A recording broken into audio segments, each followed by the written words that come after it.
when it comes to Flesh and Blood. US has exceptional players, obviously, but damn it, Poland is like on another freaking level. Pound for pound. I played in a armory in Warsaw, and they were telling me, they're like, yo, this is like one of 5 that we do a week. Like we basically hop from place to place, and they're small, but everybody there is an absolute assassin.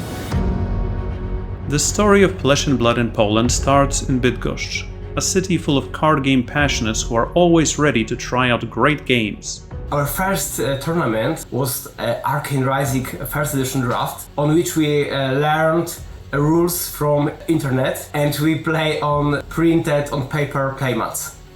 We tested the game before on printed out decks, and we were really excited to play with actual cards. Very first Cold Foil era that we've had on our little tournaments. I believe it was like 8 people, and we were really surprised how much people are willing to pay for them, because it was crazy for us to pay like 50 euros for a promo card back then. As it turned out, they are much more expensive right now. The game quickly became a phenomenon and grew rapidly among friends all around the country. So every single week I was driving over 200 miles just to have some games. It was in December that I decided to be the first player in Poland to reach 1000 points. It was all going smoothly. And then Lemur happened, a great and very competitive Dorinthia player. He stormed the ladder, getting so many points during the first skirmish season that my chance for a trophy was rapidly disappearing. It was really hard because we could not play live at that time. I think we've played like 3 or 4 armories live before Poland went to lockdown. Our competition was so fierce that it caught attention and attracted a lot of other competitive players to the game. I think we've played for like almost 3 months, like 8 to 10 tournaments a week. In the last day, Xir found some online tournaments that I did not know of. And yeah, I lost the race. I still have this envelope, still sealed, waiting to be opened as a 1000 subscribers celebration for my YouTube channel. I just can't wait to see what's inside. Hope you guys too. Polish players are very competitive by nature, in every game. This led to an amazingly action-packed Road to Nationals season with a legendary double RTN weekend where 90 players played on both days. After that season, we all couldn't wait for the ultimate showdown, the Polish National Championship, which ended up being the biggest nationals in Europe. We really like to prove everyone that we are quite good in what we are doing. So we have like a lot of dinosaurs from the other games with a lot of experience. So for example, our last armory was Lord World Champion, Gwent runner-up world champion, some other people that won national champion in Magic, in WoW TCG, and in Vanguard, and probably 5 more other games. So we have like a lot of people that play card games from like 10 years. Team Poland as a project started maybe 2 months before the first Pro Tour. We were testing in our own groups at the time, and Maciej Janik Dulfonel made a Discord server. I put a lot of my heart to create this team. I am the guy who tried to organize everyone, and I'm just old cranky uncle that say you should test, we need to play, we need to do everything. Testings, lots of testings and discussions. I can't even catch up with all the chats, to be honest. There are so many ideas and so many games being played during last weeks. It's a great feeling to be in one team with such amazing people. Usually we test our games in our local community and then we share our thoughts with the whole team. We trust each other and we believe that hive mind we can actually find something that others can't. We are mostly testing different decks and card ideas to find the one we are most comfortable with and will ultimately play at the event. There are 2 constructed formats at the World Championships, so there is still a lot of work ahead of us. We have many specialists who play their particular heroes, and you can ask them anytime about their game plan, matchup, and overall vision of their hero. It's incredibly helpful. It's incredibly helpful because I don't have enough information. We still don't have enough content for Flesh and Blood, so it is like a gold mine.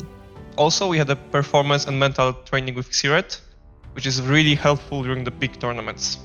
Hi, my name is Ursula. I'm the performance coach, and I'm super happy to be supporting the Flesh and Blood Team Poland during their preparation for Worlds that are in November. When you're like a person that do not compete daily, it can be quite demanding to find yourself in a very stressful and competitive environment, especially if that is happening not so often. What I'm doing with the team is I'm preparing them how to control the thoughts, how to control emotions, and how to stay in the now so they can be the best versions of themselves during the tournament, and also, obviously, to win the tournament. Good luck, Team Poland! We are like a big family that cheer for each other and walk together the path of becoming the best in the Flesh and Blood. We train together, we party together. I've known some of the members for over a decade. They are great people to spend the time with, regardless of what we are doing. And the most important thing, we just accept everyone. We are like one great family. Being in Team Poland is really important to me. We can show together how strong is our community. Every event we are growing and becoming even bigger group of friends.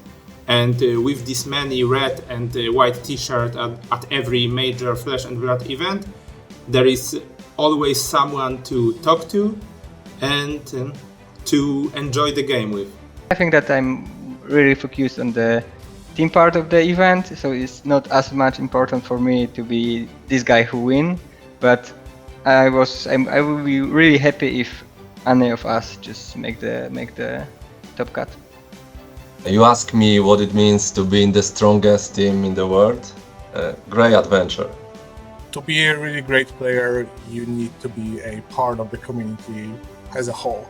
So we've decided to make those Polish tokens that probably you know of, where we showcase parts of Poland as a part of Flesh and Blood. The Frostbite ones were the first ones, of course. Thought that these are a great idea with Icelander coming to the game. Many people are very excited about the tokens. We see them showing on the international streams, in people's collections, Twitter, Facebook. People ask us after the events if we have some spares, maybe. Of course, always try to make as much as we can to actually give out on the specific event, but we try to keep them specific for that event. So they are unique in a way, and you can actually collect them because we think that this makes much more fun memories with that sort of thing. So I see myself in Team Poland as a person who